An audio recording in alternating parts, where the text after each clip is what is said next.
Courage courage தான் எல்லாத்துக்குமே ஒரு பேஸ். கரேஜ் தான் எல்லாத்துக்குமே ஒரு பவர். அப்படிப்பட்ட அந்த பவர் எதிலிருந்து ஆரம்பிக்கிறது தெரியுமா? நம்மள அண்டர் எஸ்டிமேட் பண்ற நேரத்துல, நம்மள ஒரு ஏளனமா பார்க்கிற நேரத்துல, நம்ம யாருன்னு ப்ரூவ் பண்ணி காட்டணும்னு ஒண்ணு தோணும்.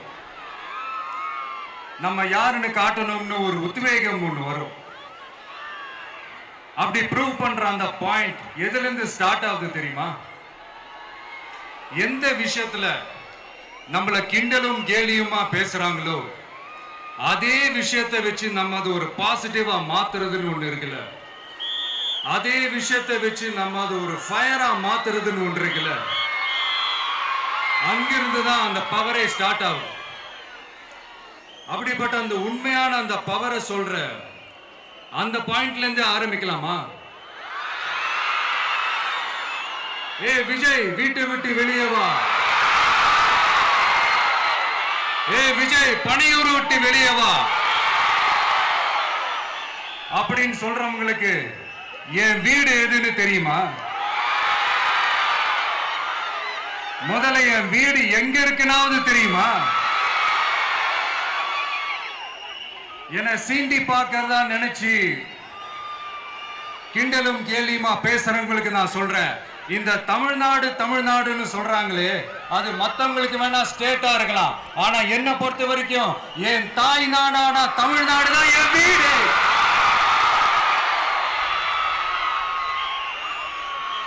என் வீட்டுல மொத்தம் எத்தனை பேர் இருக்காங்க தெரியுமா? 8 கோடி பேர் இருக்காங்க.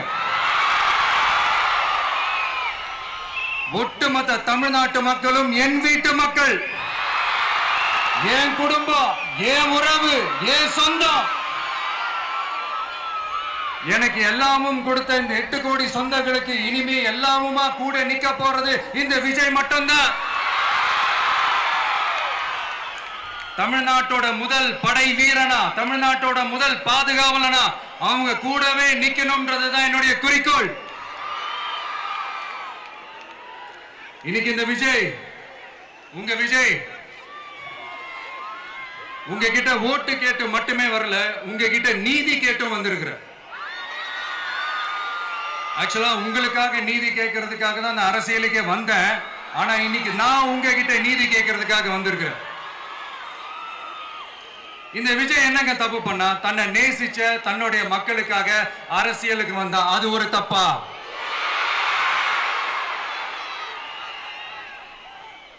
எல்லாத்தையும் ஒதுக்கி தள்ளிட்டு மக்களுக்காக மட்டுமே வந்த அது ஒரு தப்பா? இந்த மத்த கட்சிகளுக்கெல்லாம் மாநாடு நடத்துறதுக்கோ பொதுக்கூட்டம் நடத்துறதுக்கோ இல்ல ஹால் ஃபங்க்ஷன்ஸ் நடத்துறதுக்கோ பர்மிஷன் கொடுப்பாங்க, இடம் கொடுப்பாங்க. ஆனா நமக்கு மட்டும் இடம் கொடுக்க மாட்டாங்க, கொடுக்கவும் விட மாட்டாங்க. இது என்னங்க நியாயம்?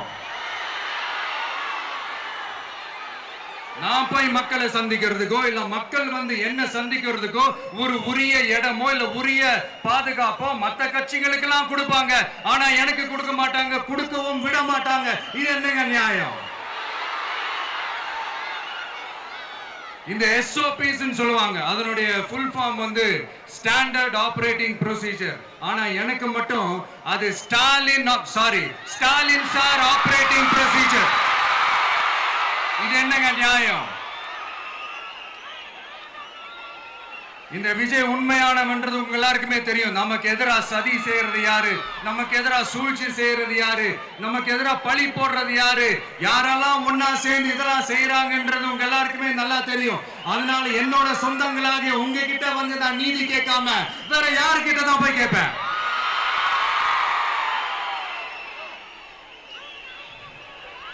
செல்ஃபே எடுக்காத ஒரு கூட்டணி கணக்கு, செல்ஃபே எடுக்காத ஒரு அறத பழைய அரித்மெட்டிக் கணக்கு, இதெல்லாம் வேலைக்கே ஆகாது. ஆணித்தரமா அடிச்சு சொல்றேன். அப்புறம் இந்த காசு கொடுத்து ஓட்டு வாங்கிடலாம்னு கனவு காண்றாங்கல்ல, அதுவும் இந்த விஜய் வந்ததுக்கு அப்புறம் நடக்கவே நடக்காது. வண்டி வண்டியா கொண்டாந்து குட்டுவாங்க. 1000, 2000, 3000, 4000, 5000. சாமி மேல சத்தியெல்லாம் வாங்குவாங்க. அப்படிதான் இத்தனை வருஷமா உங்களை ஏமாத்தி இருக்கிறாங்க. வாங்கிக்கங்க, சந்தோஷமா வாங்கிக்கங்க. எல்லாம் உங்க பணம் தான். வாங்கிக்கிட்டு அவங்க காதிலே விசில ஊதி அனுப்புங்க. எப்படி? அவங்க செவிலே விசில ஊதி அனுப்புங்க.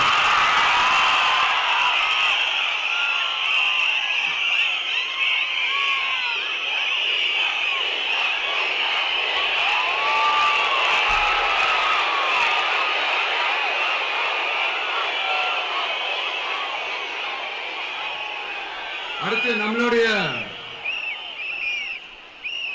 ஜென்சி அடுத்த இளம் தலைமுறையினருக்கும் நான் சொல்லணும்னு நினைக்கிறேன். இந்த பணத்தை கொடுத்து ஏமாத்தி ஓட்டு வாங்குற அந்த கலாச்சாரம் ஒழியணும். பணத்தை கொடுத்து ஏமாத்தினா ஏமாறுவீங்க. உங்களை தான் கேட்கிறேன், பணத்தை கொடுத்து ஏமாத்தினா ஏமாறுவீங்க? எல்லாரும் கொஞ்சம் கை இப்படி வைங்களேன் எனக்காக. நான் சொல்றதை கொஞ்சம் ரிப்பீட் பண்ணுங்க. எங்க ஓட்டு எங்க உரிமை. எங்களை யாரும் விலைக்கு வாங்க முடியாது. எங்கள் ஓட்டு விசில் சின்னத்துக்கு தான். வேற யாரையும் நம்பி ஏமாற மாட்டோம். தேங்க்யூ. கேட்டுச்சா சார்? இனிமே நீங்க கொள்ளையடிச்சு வச்சிருக்கிற பணம் எல்லாம் வேஸ்டா போகுது. குப்பையில தான் தூக்கி போடணும். உங்களுடைய இந்த ஊழல் ஆட்சியும் மக்கள் குப்பையில தான் தூக்கி போட போறாங்க. அடுத்து ஒவ்வொரு வீட்டில் இருக்கிற என்னுடைய குட்டி நண்பா நண்பீஸுக்கும் நான் சொல்லணும்னு நினைக்கிறேன். வீட்டில் டிவியில உட்கார்ந்து இந்த பிரச்சார மீட்டிங் எல்லாம் பார்த்துட்டு இருப்பீங்க. உங்களையும் உங்களுடைய ஃபியூச்சரையும் மைண்ட்ல வச்சுக்கிட்டு தான் நாம அரசியலுக்கே வந்திருக்கிறோம். அதனால எனக்காக நீங்க ஒண்ணு செய்யணும். தொடர்ந்து செஞ்சுக்கிட்டு தான் இருக்கிறீங்க. நான் நிறைய கியூட்டான வீடியோஸ்லாம் நான் பார்க்கிறேன். லைக் உங்க அம்மா அப்பா கிட்ட மைக்க நீட்டி யாருக்கு ஓட்டு போடுவீங்கன்னு கேட்டா பின்னாடி இருந்த அந்த பையன், அம்மா விஜய்னு சொல்லுமா, அப்பா விஜய்னு சொல்லுப்பா அப்படின்னு நிறைய அந்த கியூட்டான வீடியோஸ் எல்லாம் பாக்குறேன். அதை தொடர்ந்து தயவு செஞ்சு அதை தொடர்ந்து கண்டினியூ பண்ணுங்க. உங்க வீட்டுல இருக்கிற உங்களுடைய அப்பா அம்மா தாத்தா பாட்டி பெரியப்பா பெரியப்பா சித்தி சித்தப்பா அத்தை மாமா ஓட்டு போடுற வயசுல இருக்கிற அண்ணன் அக்கா எல்லாரையும் விசில் சின்னத்துக்கு ஓட்டு போட சொல்லுங்க. விசில் சின்னத்துக்கு ஓட்டு போட வைங்க.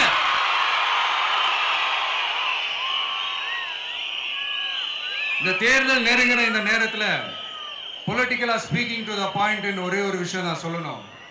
நாங்க அரசியலுக்கு வந்தது எந்த கட்சியும் ஒழிக்கிறதுக்கோ அழிக்கிறதுக்காகலாம் நாம அரசியலுக்கு வரல. யார் மேலேயும் தனிப்பட்ட ஒரு வன்மமோ இல்ல தனிப்பட்ட கோபமோ அப்படிலாம் யார் மேலேயும் கிடையாது. இந்த மத்தவங்க மாதிரி இந்த வெறுப்பு அரசியல் பண்றதுக்காகலாம் நாம அரசியலுக்கு வரல. அரசியல் ரீதியா நம்மளுடைய எதிரிகள் யாருன்னு டிக்ளேர் பண்ணிட்டு தேர்தலில் நின்று ஜெயிச்சு மக்களுக்காக எங்களுடைய நன்றி கடனை செலுத்துறதுக்காக தான் நாம அரசியலுக்கே வந்திருக்கோம். Just want to make this clear. அவங்கள கேள்வி கேட்கறதுக்கு முன்னாடி அவங்களோட இயலாமையை மறைக்கிறதுக்காக இந்த ஏ டீம் பி டீம் இதெல்லாம் கூட சேர்த்துக்கிட்டு ஒரே விஷயத்த சொல்லி அழுவுறாங்கல்ல. என்னன்னு சொல்லி அழுவுறாங்க? அனுபவம் இல்லாதவங்களால எப்படி ஆட்சி அதிகாரத்தை செய்ய முடியும் அப்படின்னு ஒரே விஷயத்த சொல்லி அழுவுறாங்கல்ல. அந்த அழுகைக்கு நாம ஒரு பதிலடி கொடுக்கணும்ல. மக்களே, நான் உங்களையே கேட்கிறேன், தெரியாம தான் கேட்கிறேன். இந்த அனுபவம் அனுபவம் அனுபவம்னு சொல்றாங்களே, அதிகாரத்தை வச்சு மக்கள் பணத்தை கொள்ளையடிச்சதை தாண்டி வேற ஏதாவது கொம்பு முளைச்ச பெரிய அனுபவம் இவங்களுக்கு இருக்குதா?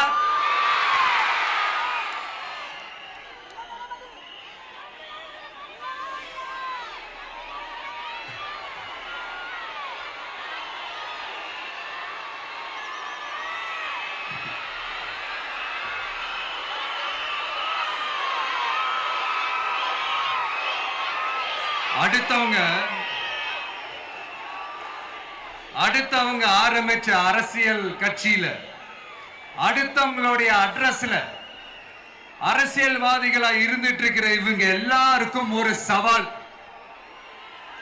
என்ன மாதிரி தனியா, என்ன மாதிரி சொந்தமா ஒரு கட்சி ஆரம்பிச்சு 1% அட்லீஸ்ட் 1% வாக்கு வாங்கி காட்டுற அந்த தில் இருக்குதா, திராணி இருக்குதா?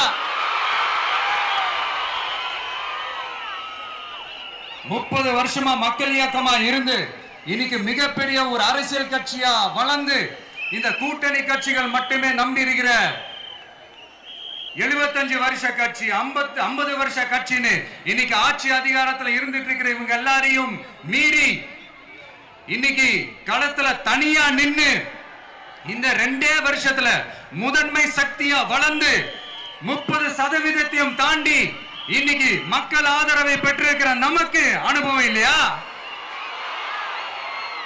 உங்களுடைய அனுபவம் என்னன்னு சொல்லட்டுமா? கட்சி ஆரம்பிச்ச அண்ணாவை மறந்தது, கட்சி ஆரம்பிச்ச எம்ஜிஆர் அவர்களை மறந்தது, கட்சியை வளர்த்த ஜெயலலிதா மேடம் அவங்களை மறந்தது. இவங்க எல்லாரும் சொன்ன விஷயங்கள், பேசின விஷயங்கள், எதையெல்லாம் ஃபாலோ பண்ணணும்னு சொன்ன விஷயங்கள் எல்லாத்தையும் மறந்தது. இவங்களுக்கு நமக்கு அனுபவம் இல்லையா? நமக்கு அனுபவம் இல்லதான். கொள்ளை அடிக்கிறதுலாம் எங்களுக்கு அனுபவம் இல்லதான். அதெல்லாம் எங்களுக்கு சுட்டு போட்டாலும் வராது. இந்த கொள்கையை பேருக்கு மட்டும் வச்சுக்கிட்டு நேரடியா சரண்டர் ஆகிறது, மறைமுகமா சரண்டர் ஆகிறது, இந்த மாதிரி அனுபவம் நமக்கு இல்லதான். அதுவும் நமக்கு சுட்டு போட்டாலும் வராது.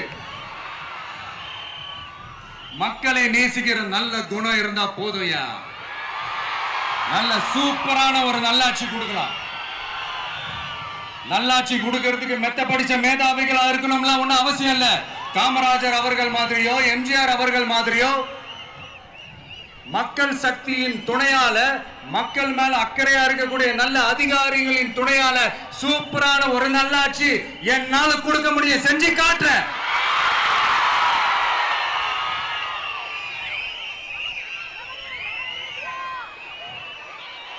நாலரை வருஷம் ஆச்சு, 4.25 வருஷத்துக்கு மேல ஆகுது. இப்போ ஒவ்வொரு வீட்டு கதவையா தட்டி உங்கள் கனவுகளை சொல்லுங்கள், உங்கள் கனவுகளை சொல்லுங்கள், நாங்கள் அதை நிறைவேற்றி காட்டுறோம். இல்ல, ஸ்டாலின் சாருக்கு மக்கள் சார்பா ஒரு கேள்வி. மக்களுடைய கனவு என்னன்னு உங்களுக்கு தெரியுமா சார்? அது சரி, அவங்க என்ன நினைக்கிறாங்கன்னு உங்களுக்கு தெரியாது, அதுக்கப்புறம் எப்படி அவங்க கனவுகளை பத்தி உங்களுக்கு தெரியும். மக்களோட கனவு என்னன்னு நான் சொல்லட்டுமா சார்?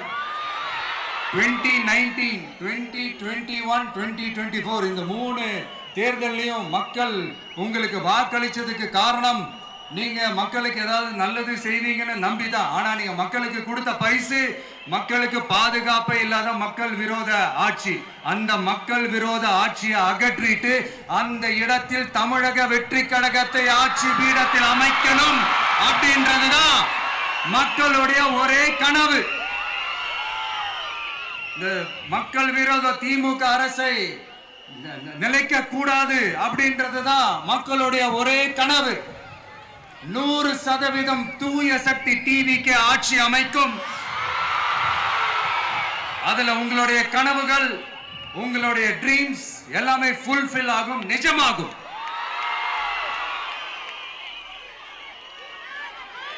தமிழ்நாடு எப்பவுமே டெல்லிக்கு அவுட் ஆஃப் கண்ட்ரோல் அப்படின்ட்டு ஸ்டாலின் சார் அடிக்கடி சொல்லுவாங்க. ஸ்டாலின் சார் எதெல்லாம் அவுட் ஆஃப் கண்ட்ரோல் இப்ப நான் கொஞ்சம் சொல்லட்டுமா? முதல்ல சட்டம் ஒழுங்கெல்லாம் அவுட் ஆஃப் கண்ட்ரோல், பெண்கள் பாதுகாப்புல அவுட் ஆஃப் கண்ட்ரோல்,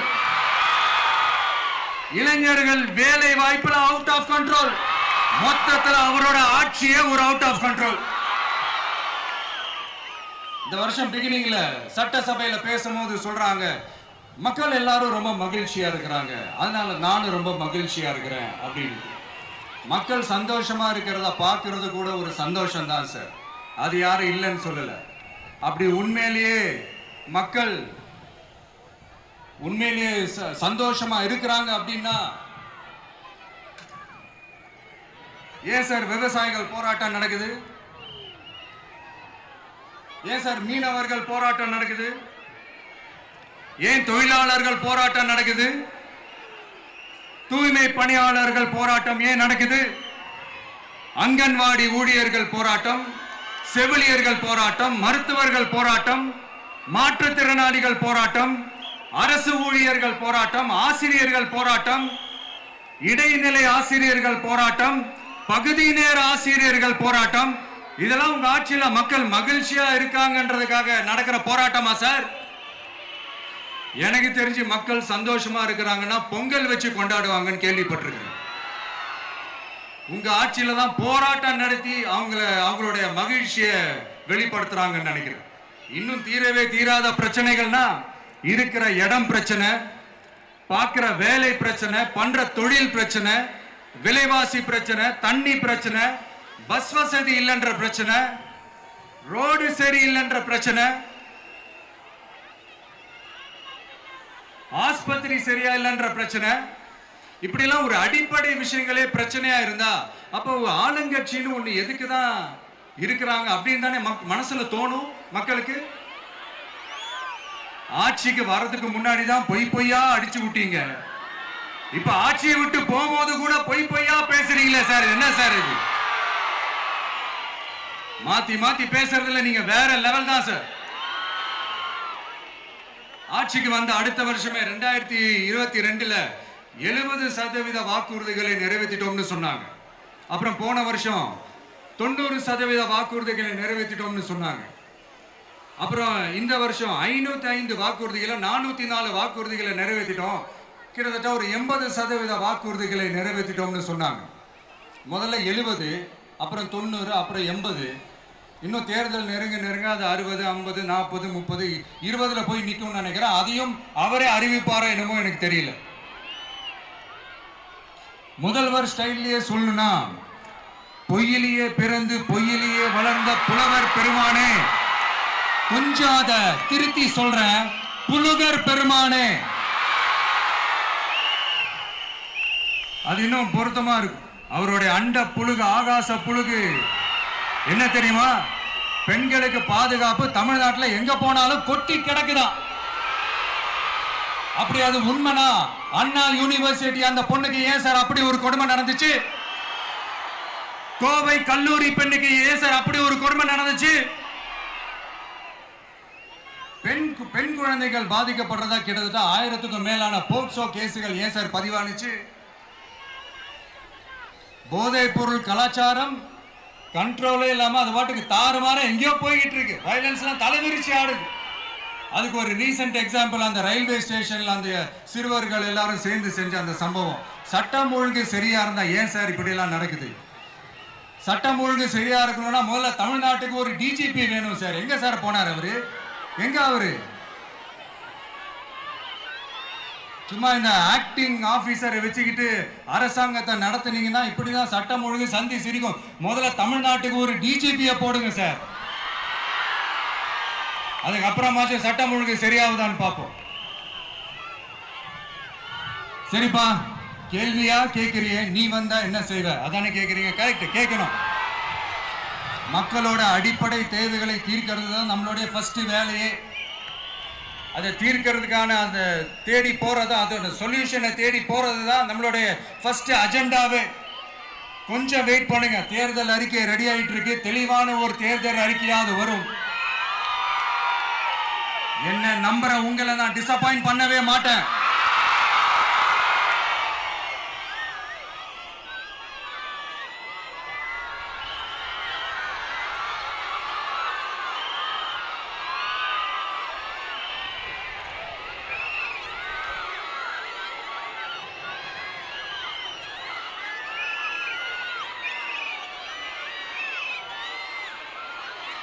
இந்த சும்மா ஆட்சிக்கு வரணும்ன்றதுக்காக இந்த நடைமுறைக்கு சாத்தியமே இல்லாத இந்த மாதிரி விஷயங்கள் எல்லாம், வாக்குறுதிகளை நான் என்னைக்குமே கொடுக்கவே மாட்டேன். அதே மாதிரி ஆட்சிக்கு வந்ததுக்கு அப்புறம் கூட அவங்க அது தரல, இவங்க இது தரல அப்படின்லாம் பம்மிக்கிட்டு இல்லாம உங்களுக்காக எந்த எக்ஸ்ட்ரீமுக்கும் போய் நான் போராடவும் தயாரா இருக்கிறேன். அதனால நான் மறுபடியும் இதை நான் ரிப்பீட் பண்றேன். இவ்வளவு நாள் இதை நான் மட்டும் தான் சொல்லிக்கிட்டு இருந்தேன். இப்ப களமே சொல்லுது, ரெண்டே ரெண்டு பேருக்கு நடுவுல தான் போட்டியே.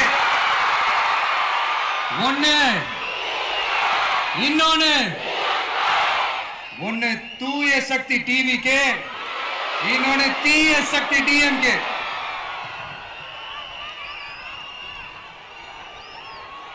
இப்ப நம்ம இந்த எலெக்ஷன் விஷயத்துக்கு வருவோம்.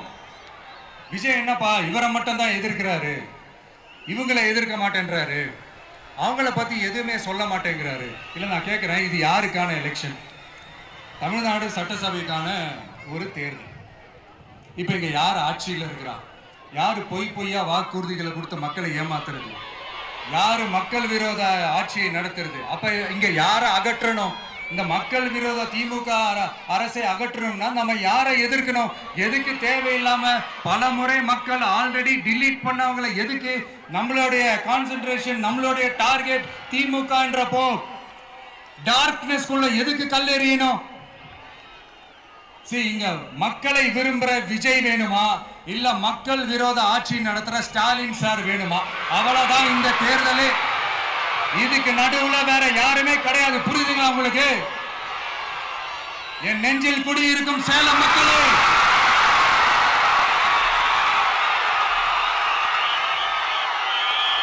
one last simple question. Vijaya நம்புறீங்களா, ஸ்டாலின் சார நம்புறீங்களா? அவ்வளவுதான், முடிஞ்சு போச்சு. கதம் கதம். போர் முழக்கம் உங்களை ஒரு நிமிஷம் கூட தூங்க விடாது. இந்த போன லாஸ்ட் வீக் இந்த டிஎன்பிஎஸ்சி இந்த எக்ஸாம்ஸ், இந்த குரூப் 2 எக்ஸாம்ஸ் அதை அனௌன்ஸ் பண்ணிட்டு உடனே அதை கேன்சல் பண்ணிட்டாங்க. இது உலகத்துக்கு எல்லாருக்கும் தெரியும். கேன்சல் பண்ணிட்டு ரொம்ப சிம்பிளா டெக்னாலஜி ஏதோ சம் ஃபால்ட், டெக்னிக்கல் ஃபால்ட் அப்படின்னு சொல்லி அதை கடந்து போயிட்டாங்க. இத்தனை வருஷமா ராத்திரி பகலமா கஷ்டப்பட்டு படிச்சு எப்படியாவது நமக்கு அந்த வேலை கிடைக்காதான்னு அந்த எக்ஸாம்ஸை ஃபேஸ் பண்ண வந்த நம்மளுடைய தம்பி தங்கைகள் எவ்வளவு ஒரு மன உளைச்சலுக்கு ஆளாயிருப்பாங்க. அதை யாராவது யோசிச்சு பார்த்தீங்களா? ஒரு எக்ஸாம்ஸை ஒழுங்கா நடத்த தெரியல, இதுல உலக நாடுகளோட போட்டி போடுறாங்களாம். நம்மளுடைய தம்பி தங்கைகள், நம்ம அம்மா அப்பா கிட்ட சொல்லுங்க, யாரும் தைரியம், எல்லாரும் தைரியமா இருங்க. வரப்போறது உங்க ஆட்சி, நம்ம ஆட்சி.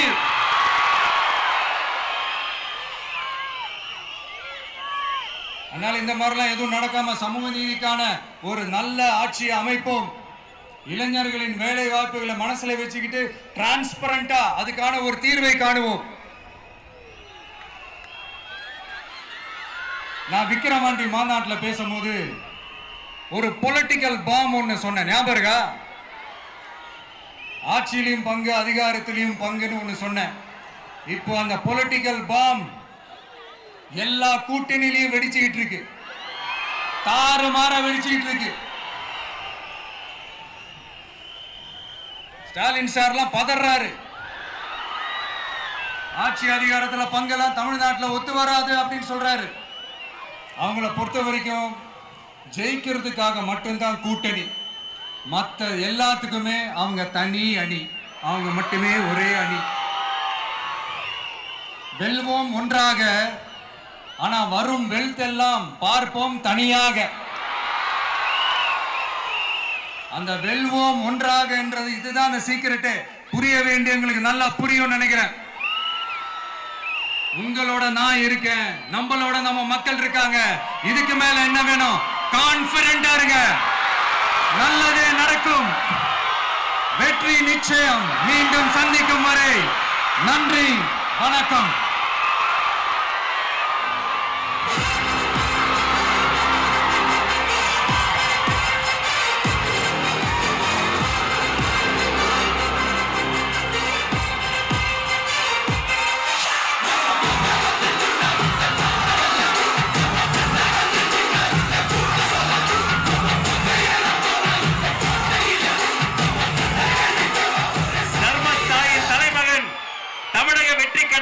தலைவர் வெற்றி தலைவர் அவர்களுக்கு சேலம் கடக மாவட்ட செயலாளர்கள் உங்கள் சார்பில் நிறைவு பரிசு வழங்க மேடைக்கு வருகிறார்கள்.